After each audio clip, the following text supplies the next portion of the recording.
Your line is now unmuted.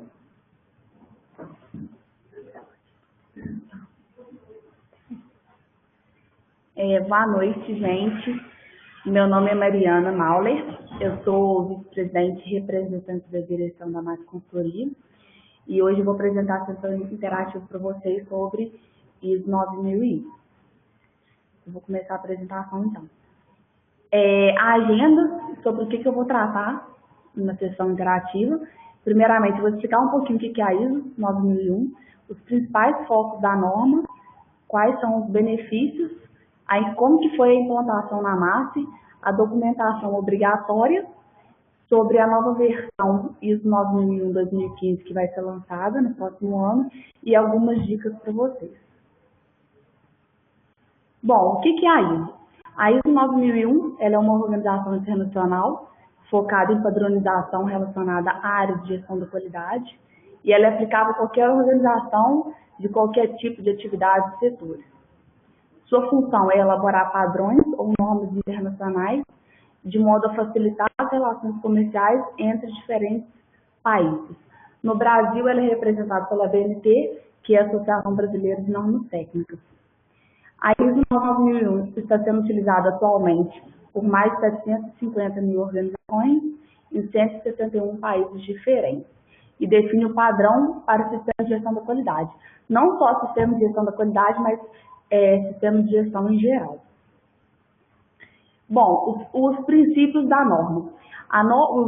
Os requisitos da norma, eles são baseados em 8 princípios de gestão da qualidade. Principalmente, foco no cliente e melhoria contínua. A norma da ISO, todos os requisitos que eles determinaram na norma, no caderno da BNT, o foco dele principal é foco no cliente e melhoria contínua. Aí tem os outros princípios também, que é liderança, envolvimento de pessoas, abordagem de processos, principalmente, a gente fazer um mapeamento de todos os nossos processos que vão ser padronizados, abordagem sistêmica, a ISO ela aborda a empresa como um todo, não é focado somente num processo. Abordagem factual, o que seria essa abordagem factual? A partir da implantação da ISO, eu tenho fatos consolidados. Então, para eu poder definir, tomar alguma decisão perante a gestão, eu tenho fatos para eu poder estar tomando essa decisão. E relacionamento mutuamente benéfico com fornecedores. Aqui eu coloquei os princípios, os benefícios da implantação da ISO na empresa, maior satisfação dos clientes. Por que eu vou ter uma maior satisfação dos clientes? Porque eu garanto que eu vou atender efetivamente os requisitos do meu cliente. Então, eu vou definir processos para que tudo que o meu cliente solicitou, através de um atendimento, de um projeto, esses requisitos vão estar sendo atendidos. Diferencial no mercado competitivo e oportunidade de alavancar a imagem perante a sociedade, perante outras empresas, perante os meus clientes, principalmente. Após eu divulgar que eu tenho uma implantação de uma norma internacional, tenho um certificado, eu posso estar tendo um diferencial competitivo perante os meus concorrentes que não têm a implantação da ISO. Estabelecimento e implementação de medições. A maioria dos meus processos na empresa, eles vão ser mensurados através de indicadores. Eu vou mensurar como está sendo esse processo, se ele está sendo bom, se ele está sendo benéfico, e vou poder ter comparativos antes da implantação e após a implantação. Registro do conhecimento, eu vou ter uma gestão de conhecimento na empresa, porque todos os meus processos, eles ficam mapeados e eles ficam guardados. Então, assim, eu sei, se eu tenho 5 anos de implantação da ISO, eu sei como que funcionou 5 anos atrás e como que funciona hoje, eu guardo os meus registros, isso é um requisito da norma ISO também. E resultado, eu vou apresentar para vocês depois alguns resultados que a MAS teve antes da implantação e após a implantação da ISO, que aumenta muito, porque a gente tem esse referencial comparativo. E outro benefício, principalmente para a empresa júnior, é a questão da rotatividade. Por a gente ser empresa júnior, ter uma rotatividade muito grande, então entram várias pessoas com várias ideias, querendo mudar muitos processos, e a partir do momento que eu implanto a ISO, eu tenho que padronizar os meus processos. Então, isso garante uma qualidade, garante que o meu serviço vai ser sempre entregue para o meu cliente, focado no requisito que ele deseja, e isso garantindo assim o problema da rotatividade que às vezes as empresas júnior têm. Implantação na massa. Agora eu vou explicar um pouquinho como que foi a implantação na massa. Veio através da solicitação de diretoria, a mobilização da alta diretoria em implantar a ISO na empresa, viram que era uma necessidade e principalmente era uma competitividade entre os EJs, que seria muito bom para a empresa. Então, a partir disso, eles contrataram uma consultora para poder auxiliar nessa implantação, na definição dos procedimentos. Com isso, eles escolheram o representante da direção. O representante da direção é aquela pessoa que fica responsável pela manutenção e pela certificação da ISO na empresa. Então, eles divulgaram isso para a empresa e um trainee se mostrou capacitado, começou a fazer cursos, então eles escolheram ele como representante da direção. Com isso, ele começou a ter reuniões semanais com essa consultora, então uma vez na semana ela vinha aqui na empresa, ficava cerca de 4 horas e eles liam um caderno da ISO e pegavam os processos que a massa tinha para poder ver quais se adequavam à norma ISO. Depois dessas reuniões semanais, eles começaram a criar então os documentos, realmente padronizar todos os processos que a massa tinha. Alguns processos a massa não tinha, principalmente relacionado à área financeira, que é requisição e aquisição, a gente não tinha, então a gente teve que criar esse processo a partir da implantação da ISO. E com essa criação dos documentos, eles começaram a fazer entrevista com os diretores. Começavam a entrevistar os diretores para ver se realmente aquele processo era feito da forma como eles tinham documentado. Agora, um problema que teve durante a implantação da ISO, rejeição. Teve muita rejeição na empresa, tinham consultores que não concordavam, que não conseguiam cumprir o procedimento. Então, teve muitos casos de desligamento, porque foi uma mobilização de diretoria, então eles sabiam que isso poderia acontecer e aconteceu. Treinamento. Tinham muitos treinamentos para a empresa inteira, para sensibilizar mesmo o que era a ISO, qual o objetivo, qual o benefício da gente implantar e, principalmente, capacitar o pessoal nos procedimentos que estavam sendo definidos. E a duração desse processo todo da implantação até a gente ser certificado durou cerca de 10 meses, entre principalmente o RD e a consultora. Aqui, a documentação obrigatória. Aqui eu coloquei quais os documentos que começam, principalmente os primeiros a serem elaborados para a gente poder ser certificado no Sistema de Gestão da Qualidade da ISO. Primeiramente, Política da Qualidade é o primeiro documento que a empresa elabora para certificação. A Política da Qualidade, ali está expresso o que eu desejo com o Sistema de Gestão da Qualidade. Sempre lembrando que tem que estar expresso nela a melhoria contínua e o foco no cliente também. Depois a gente vem nos objetivos da qualidade, que eu vou mensurar eles depois através de indicadores, através dos mapeamentos dos processos. O Manual da Qualidade. O Manual da Qualidade é basicamente o caderno da ISO adaptado à empresa. Como que eu atendo a cada requisito da norma ISO vai estar expresso no Manual da Qualidade. Procedimentos documentados requeridos pela norma, foi o que eu falei. Então, a ISO vai me dar os requisitos. Eu não sou obrigada a atender todos os requisitos. Tem empresa que não consegue atender todos, inclusive a massa não tem requisitos que a gente não atende, porque não se encaixa ao nosso tipo de empresa. Então, eu tenho que documentar somente os procedimentos que encaixam a minha empresa. Documentos necessários para que a organização assegure o planejamento e operação eficaz dos processos, que seriam os mapeamentos de processos e, principalmente, a instrução de trabalho, que seria um passo a passo de como que eu faço cada serviço que eu ofereço para o meu cliente. E, por último, os registros requeridos pela norma. Então, a ISO, ela me cobra isso também. Eu tenho que ter registro do meu procedimento. Então, se eu falo que eu faço requisição de um jeito, eu tenho que ter um registro para comprovar que eu estou fazendo daquela forma. É isso que é cobrado muito em auditorias. Agora eu vou falar um pouquinho da versão de 2015.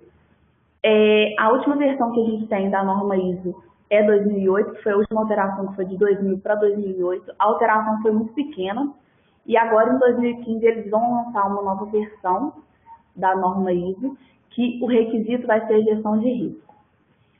E a empresa, a partir de ser lançado esse novo requisito, a empresa tem 2 anos para se adequar. Então, a gente teria, no caso, até 2017, para poder estar se adequando a essa nova norma. Aí eu coloquei uma linha do tempo, que foram as alterações que a gente teve da norma ISO 9001. Aí de 2000 para 2008 foi uma revisão muito pequena, está escrito, e de 2008 para 2015 provavelmente vai ser uma revisão muito maior, porque a gestão de risco ela vai estar relacionada a todos os requisitos da norma, vai envolver diretamente em todos os requisitos. Então, para todos os requisitos, eu vou ter que fazer uma gestão de risco.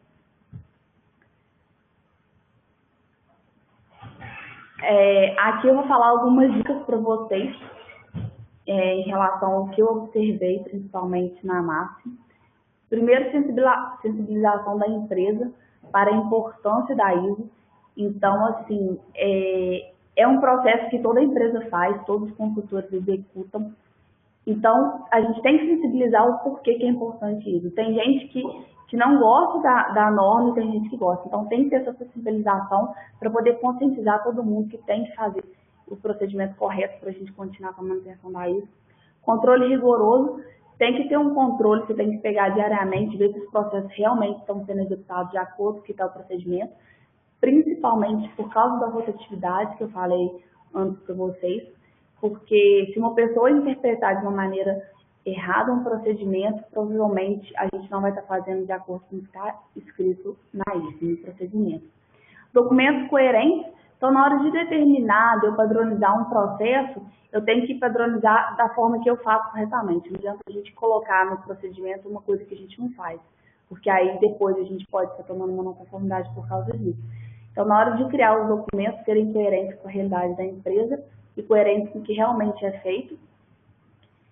Conhecimento profundo da norma, principalmente o representante da direção, ele tem que ter uma interpretação boa da norma para poder determinar realmente os procedimentos, para ver se a empresa, no caso, está atendendo todos os requisitos, e repasse do andamento.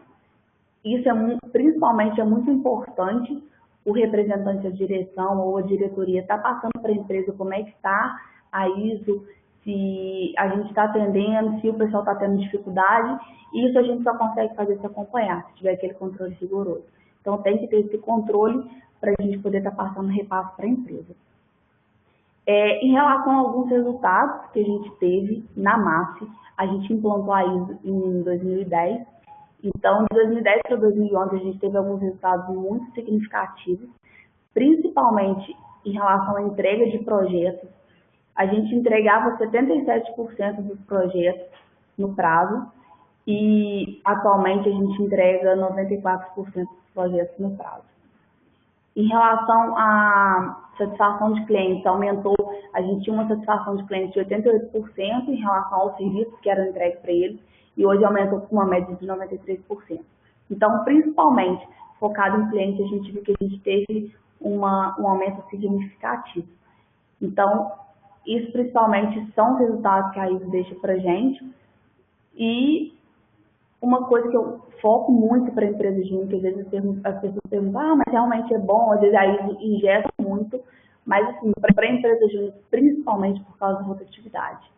Porque as pessoas querem fazer processos diferentes e elas têm, talvez, às vezes, argumentos muito bons para a gente mudar um processo, mas a gente não pode mudar sempre.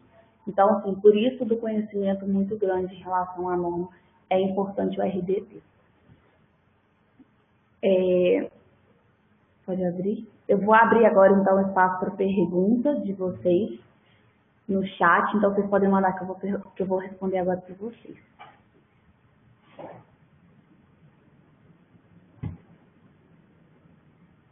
Vai sair para vocês.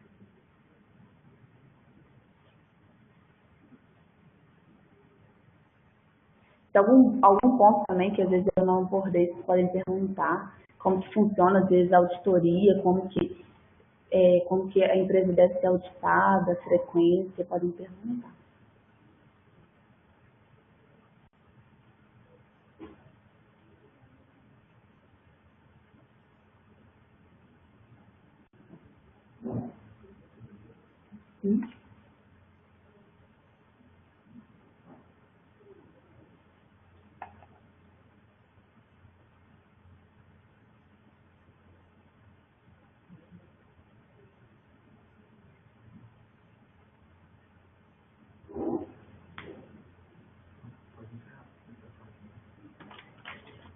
Então tá, gente, vou encerrar já que não teve nenhuma... Ah, peraí, teve uma pergunta.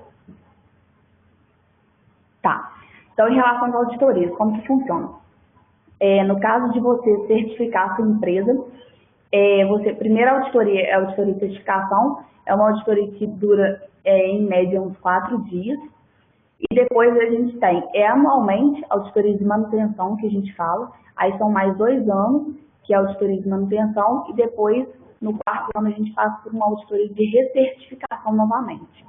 Aí são 3 dias de auditoria também, para ver se a gente está, nesses 2 anos, se a gente cumpriu a norma corretamente, e depois começa a auditoria de manutenção novamente, que é uma vez por ano. E a auditoria é 1 dia, 2 dias no máximo.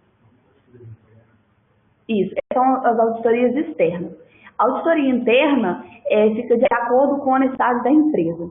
A auditoria interna é quando ou o próprio representante de direção faz a auditoria na empresa ou quando contrata alguma consultora para estar realizando essa auditoria. Mas essa auditoria não é para perca da norma ou manutenção da norma. É só para a gente poder garantir que está sendo feito corretamente.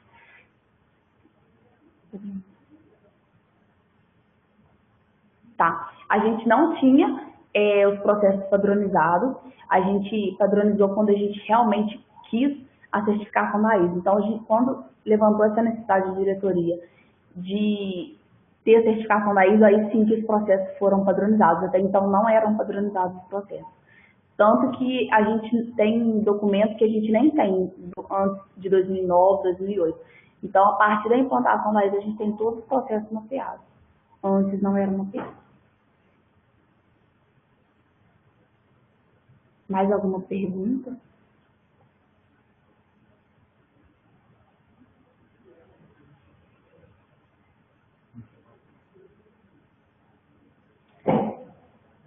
Tá, eu vou encerrar então, gente. Mas eu me coloco à disposição, tem meu e-mail, meu telefone, vocês podem entrar em contato comigo, se tiver alguma dúvida, se quiser ver algum formulário, algum documento, pode me mandar que eu respondo para vocês. E eu agradeço o pessoal do programa Conhecimento para Minas por ter me convidado para poder estar fazendo essa sessão interativa de hoje. E será enviado para os conselheiros uma pesquisa de satisfação da sessão. E lá vocês podem escrever dúvidas também que eu respondo, tá? Então, oi? Tá, a pesquisa de satisfação vai ser postada online. Então, eu agradeço vocês, espero poder ter ajudado um pouquinho e me coloco à disposição para qualquer dúvida, qualquer questionamento. Boa noite.